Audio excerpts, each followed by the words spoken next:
तकरीबन 80 इसराइली शहरियों से भरा हुआ जहाज दुबई एयरपोर्ट से उड़ता है और कुछ ही देर में मुसाफिर सो जाते हैं और उसके बाद जहाज लैंड कर जाता है। मुसाफिरों के मोबाइलों पर रियाद सऊदी अरब के नोटिफिकेशन आते हैं तो उनके दिल दहल जाते हैं। उनको ये लगता है कि उनका जहाज हाईजैक हो चुका है, क्योंकि एक ऐसे मुल्क में वो लैंड कर चुके हैं जो इसराइल को सिरे से तस्लीम ही नहीं करता, जिसके साथ किसी किस्म के कोई सिफारती ताल्लुकात नहीं है। तो यकीनी तौर पर यही कहा जाएगा कि हमारा जहाज यानी इसराइलियों का भरा हुआ जहाज अगर रियाद में लैंड कर गया है तो ये जरूर हाईजैक हो चुका है। और अभी वो ये सोच ही रहे थे कि एक इसराइली को वो उठाते हैं, केबिन क्रू उठाता है और उठाकर बाहर ले जाता है, जिसके बाद वो ये सोचना शुरू करते हैं कि अब एक एक करके तमाम इसराइली मारे जाएंगे। हुआ कुछ यूं कि रोजाना की बुनियाद पर 6 फ्लाइट्स दुबई से इसराइल के लिए उड़ती हैं और ये एक रूटीन फ्लाइट थी। सफर के दौरान केबिन क्रू को पता चलता है कि एक शख्स है जिसे कार्डियक अरेस्ट हुआ है, उसका दिल बंद हो रहा है, उसे फौरी तौर पर तिब्बी इमदाद दी जाती है, लेकिन उन्हें लगता है कि इस तरह से इसको नहीं बचाया जा सकेगा। केबिन क्रू, पायलट और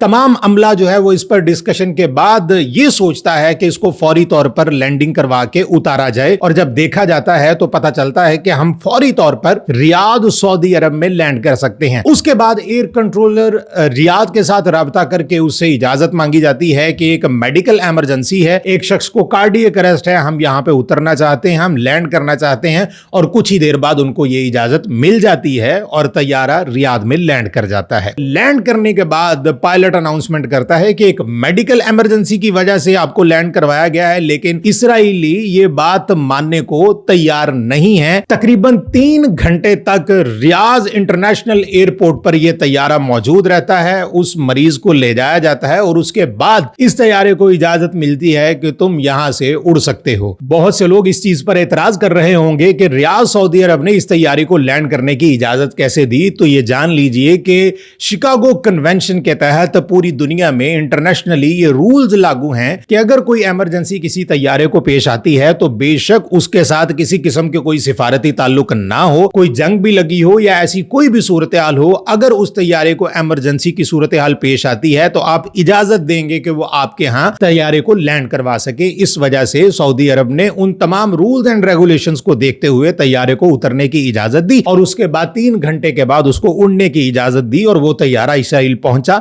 जहां पे उनका मीडिया, उनके लोग एक बड़ी तादाद में उनका इस्तकबाल करने के लिए वहां पे मौजूद थे और उनको भी यही लग रहा था कि शायद हमारे लोग अब वापस नहीं आएंगे। आपका इस बारे में क्या कहना है? कमेंट्स में जरूर बताएं।